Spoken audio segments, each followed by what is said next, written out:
Boa tarde, excelentíssimos ministros da Colenda Corte. Em continuidade à sustentação oral realizada pelo Dr. William, que sustentou os tópicos em relação aos pagamentos de imposto de renda das criptomoedas e sustentou os tópicos sobre a natureza jurídica das criptomoedas, da violação do princípio da legalidade e também a violação do princípio da irretroatividade tributária.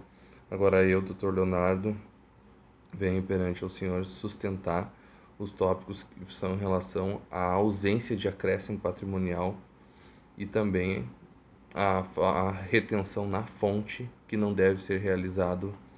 pelo recorrente, e sim, então, se fosse realizada pelo pagamento na fonte pela exchange. Seguindo, então, senhores ministros, eu quero ressaltar aqui como fundamento já abordado primeiramente, que essa corte já teve uma votação em relação a pagamento de imposto de renda devido sobre proventos de qualquer natureza, num julgamento do recurso extraordinário número 117.877,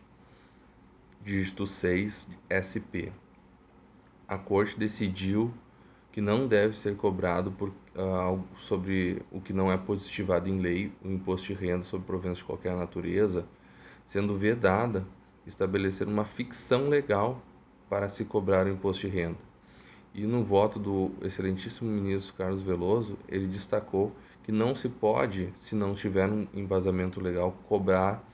imposto de renda sobre essa ficção legal. Também com fundamento sobre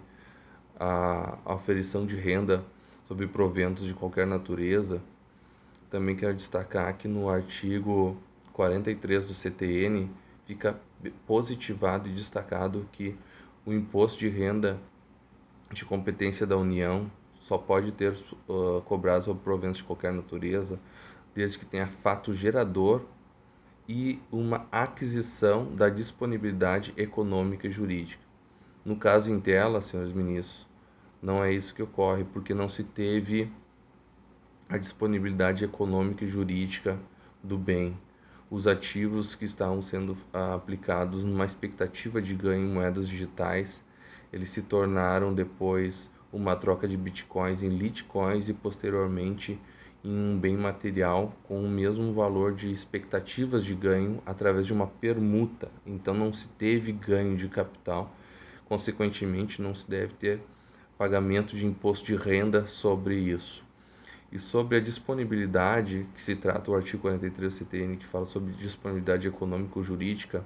o recorrente também não teve essa disponibilidade, porque a disponibilidade que se traduz na doutrina sobre a disponibilidade econômica, quando de fato se tem o recurso aumentado no seu patrimônio em mãos, e a disponibilidade jurídica é quando se tem pelo menos uma renda que não está em mãos, mas uma expectativa de ganho sobre essa renda, que não foi o caso em nenhuma das duas hipóteses comprovadas sobre disponibilidade. Sem disponibilidade, sem fato gerador, não tem por que se pagar imposto de renda.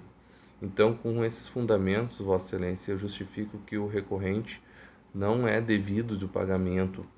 do imposto de renda sobre a aplicação de moedas digitais, porque se trata de ativos como moeda e não sobre ativos financeiros, e diante da reserva do possível e também do princípio da eventualidade, se assim for, se os senhores decidirem que mesmo assim deveria ser pago o imposto de renda, então, pelo princípio da eventualidade, se destaca que essa renda deveria ser paga pela exchange, pois já fica destacado na Lei 11.033 de 2004 que se tiver algum tipo de pagamento pelos ativos financeiros que sejam pagos pela operadora que faz num percentual de 15%. E aí poderia se pensar então que seria o recorrente solidário à exchange, e o artigo 124 do CTN dispõe que não. Ele fala que essa solidariedade deveria ser tipificada e positivada em lei das duas pessoas com a mesma intenção de obter um ganho, que não foi o caso.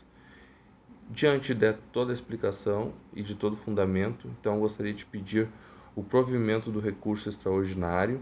e também que seja declarada a ilegalidade das perguntas feitas no imposto de renda sobre o exercício 2017-2016 pela Receita Federal